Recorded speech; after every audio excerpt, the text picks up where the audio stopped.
চাপিয়ে দিল, অভিযোগ তুলে দিল অন্যজন যে বিএনপি দখল করতে গেছে, বিএনপির নেতাকর্মী দখল করতে। এরকম ঘটনা আমরা প্রচুর পেয়েছি। আবার আরেকটি আমি উদাহরণ দেই, যা সত্য, যা বাস্তব। স্বৈরাচারের সময় আমাদের সারা বাংলাদেশে আমাদের প্রায় 50 লক্ষের বেশি নেতাকর্মীর নামে বিভিন্ন রকম গায়েবী মিথ্যে মামলা দেওয়া হয়েছিল।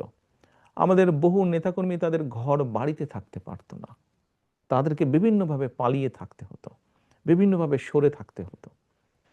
এই সুযোগে স্বৈরাচার তাদের ব্যবসা বাণিজ্য, দোকান পাট, ঘর বাড়ি, জমি জমা, পুকুর দখল করে নিয়েছিল। 5 তারিখে যখন স্বৈরাচার পলাতক হয়ে গিয়েছে, পালিয়ে গিয়েছে, তখন স্বৈরাচারের যারা দখল করেছে তারাও সাথে সাথে পালিয়ে গিয়েছে। স্বাভাবিকভাবেই আমাদের নেতাকর্মীরা তাদের নিজেদের যেগুলি বৈধ সম্পত্তি, পৈতৃক সম্পত্তি, সেগুলো আবার ফিরে পেতে গিয়েছে। তখন আবার কিছু সংখ্যক লোক প্রচার করেছে যে বিএনপির লোকজন দখল করতে গিয়েছে। এরকম ঘটনা প্রচুর ঘটেছে। আপনি যেই কথাটি বললেন সেরকমও কিছু ঘটেছে ঘটনা, এবং সে কারণেই আমরা আমাদের অবস্থান থেকে ব্যবস্থা গ্রহণ করেছি। তবে এখানে আমার একটি প্রশ্ন আছে, যে প্রশ্নটি আমরা পাবলিকলিও করেছি। দেখুন, আমরা একটি রাজনৈতিক দল, কিছু ঘটনা ঘটেছে, আমরা অস্বীকার করছি না। ঘটেছে, যেমন আমরা ব্যবস্থা নিয়েছি তাদের বিরুদ্ধে, যতটুকু আমরা জেনেছি, যতটুকু আমরা তদন্তর পরে পেয়েছি, যখন সত্যতা পেয়েছি আমরা ব্যবস্থা নিয়েছি। কিন্তু পুলিশিং করা তো আমাদের কাজ না।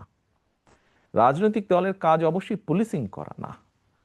আমাদের প্রশ্ন হচ্ছে, আমরা কখনো বলিনি সরকারকে যে অমুককে ধরতে পারবো না, তমুককে ধরতে পারবো না, এই করতে পারবে না, ওই কথা আমরা কিন্তু কখনো বলিনি।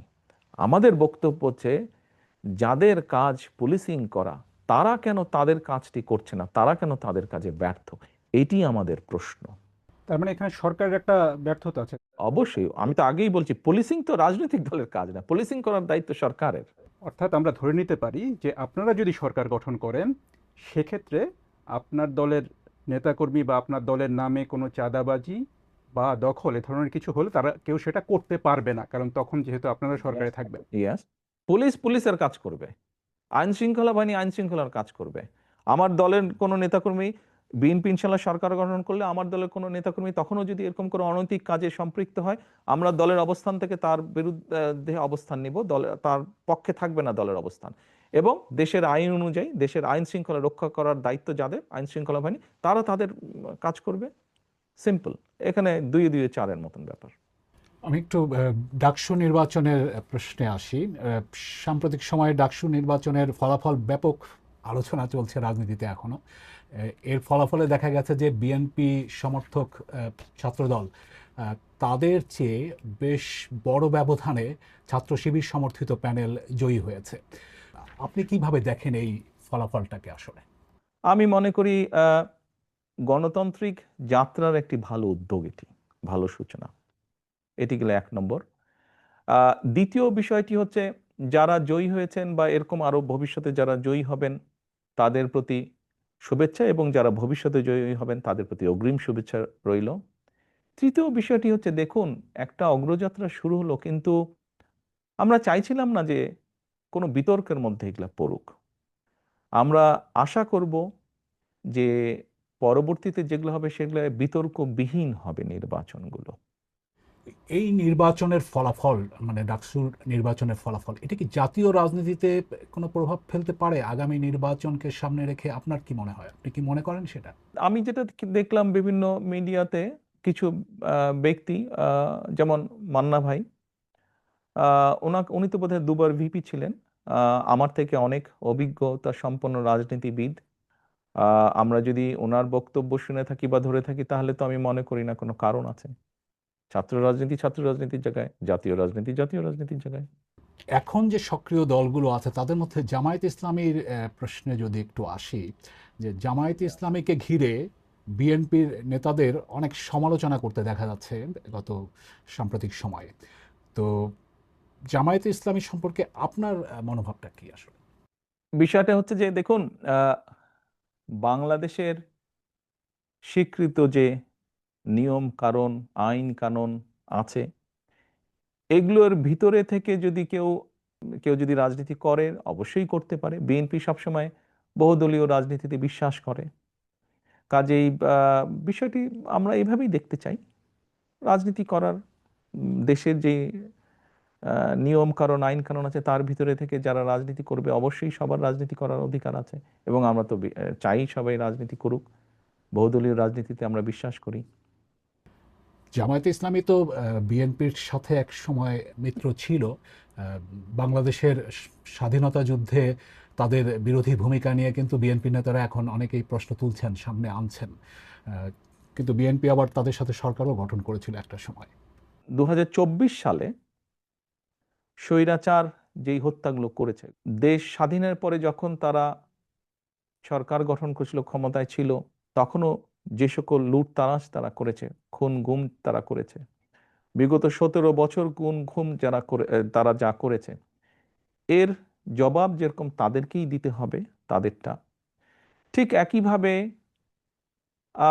71 সালে কোনো রাজনৈতিক দল যদি তাদের কোনো বিতর্কিত ভূমিকা থেকে থাকে, তাহলে তাদের জবাব তারাই দিবেন। ওটা তো আর আমি দিতে পারবো না। আমারটা আমি দিতে পারবো, অন্যেরটা তো আমি দিতে পারবো না। আপনি জুলাইয়ের সময়ের কথা বলছিলেন, সেই সময়ের হত্যাকাণ্ডের কথা বলছেন। সেই জুলাই গণঅভ্যুত্থানে ক্ষমতাচ্যুত আওয়ামী লীগ, তাদের ব্যাপারে আপনাদের বা বিএনপির অবস্থানটা কি আসলে? দেখুন, আমি 17 বছর যাবৎ প্রবাস জীবনে আছি।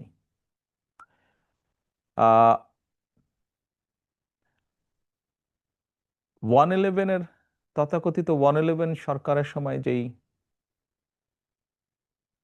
শারীরিক নির্যাতন আমার উপরে হয়েছিল, তারপরে চিকিৎসার জন্য আমি এই দেশে আসি। আমি যখন এখানে আসি, আমার ভাইকে আমি রেখে এসেছিলাম, ছোট ভাইকে। আমি যখন এই দেশে আসি, আমার সুস্থ মাকে আমি রেখে এসেছিলাম। একটি ঘর রেখে এসেছিলাম, যেই ঘরে আমি এবং আমার ছোট ভাই বড় হয়েছি, যেই ঘরে আমার বাবার স্মৃতি ছিল, যেই ঘরে আমাদের 2 ভাইয়ের সন্তানরা জন্মগ্রহণ করেছিল,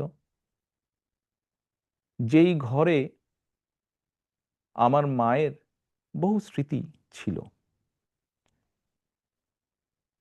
সেই স্মৃতিগুলোকে ভেঙে চুরে ধুলায় মিশিয়ে দেওয়া হয়েছে। যে ভাইকে আমি রেখে এসেছিলাম সেই ভাই এখন আর নেই। যেই সুস্থ মাকে রেখে এসেছিলাম সেই সুস্থ মা এখন সুস্থ নেই। শুধু অসুস্থই নন, ওনার উপরে মানসিক এবং শারীরিক নির্যাতনও করা হয়েছে। আমি আমার পরিবারের যেই কাহিনী আপনাদের সামনে তুলে ধরলাম, এটিকে আপনারা কাহিনী বলুন বা সংগ্রাম বলুন, যেটাই বলুন না কেন, এটি শুধু আমার কাহিনী না বা আমার পরিবারের কাহিনী না। এরকম কাহিনী বাংলাদেশের শত না হাজার হাজার পরিবারের, বা যেই পরিবারের বাবা, যেই পরিবারের ভাই, যে পরিবারের স্বামী, তার ঘরবাড়ি ধ্বংস করে দেওয়া হয়েছে, হ্যান্ডকাফ পরা অবস্থায় হাসপাতালের বারান্দায় মারা গিয়েছে, তা না হলে হ্যান্ডকাফ পরা অবস্থায় জেলের ভিতরে মারা গিয়েছে, সহায় সম্পত্তি ধ্বংস করে দেওয়া হয়েছে। এই সকল অন্যায়, এই সকল হত্যা, এই সকল নির্যাতনের জন্য যারা দায়ী, যারা এসবের হুকুম দিয়েছে, তাদের প্রত্যেকের বিচার হতে হবে। এটি প্রতিশোধের কোনো বিষয় নয়, এটি ন্যায়ের কথা, এটি আইনের কথা। অন্যায় হলে তার বিচার হতে হয়। কার সম্পর্কে কি মনোভাব সেটি গুরুত্বপূর্ণ নয়। এখানে একটা বিষয় আলোচনায় এসছে যে যারা অপরাধী তাদের বিচার হবে, কিন্তু দল হিসেবে আওয়ামী লীগ তাদের রাজনীতিতে অংশগ্রহণ করতে পারা না পারার প্রশ্ন। বিএনপিরও অনেক নেতা অনেক সময় বলেছেন যে কোনো রাজনৈতিক দলকে নিষিদ্ধ করার পক্ষে তারা নন। তো এখন নির্বাচনও সামনে আসছে, ফলে আওয়ামী লীগ রাজনীতি করতে পারবে কি পারবে না সে ধরনের একটা প্রশ্ন আসছে। তো সেই জায়গাটাতে বিএনপির কি অবস্থানটা হতে পারে? দল হিসাবে তারা যদি অন্যায় করে থাকে তাহলে দেশের আইন অনুযায়ী তার বিচার হবে, দেশের আইন সিদ্ধান্ত নেবে। তার মানে এটা আদালতের বিষয় বলে মনে করছেন? দল হিসাবে যদি অন্যায় হয়ে থাকে তাহলে তাই হবে। সোজা কথায় অন্যায়কারীর বিচার হতে হবে, তো সেটি ব্যক্তি হোক সেটি দলই হোক। যারা জুলুম করেছে তাদের তো বিচার হতে হবে, সেটি ব্যক্তিও হতে পারে, সেটি দলও হতে পারে। আপনি ব্যক্তিগতভাবে কি মনে করেন, আওয়ামী লীগের কি বাংলাদেশের রাজনীতিতে থাকা উচিত নাকি না? আমার মনে হয় আপনার কোনো কোনো প্রশ্নের উত্তরে আমি মনে হয় বলেছিলাম যে আমরা রাজনীতি করি জনগণের জন্য। আমরা বিভিন্ন সময় আমরা বিশ্বাস করি এবং বিভিন্ন সময় আমরা বলিও, আমরা বিএনপি আমরা যারা করি আমরা বলিও যে আমাদের রাজনৈতিক সমকল ক্ষমতার উৎস জনগণ।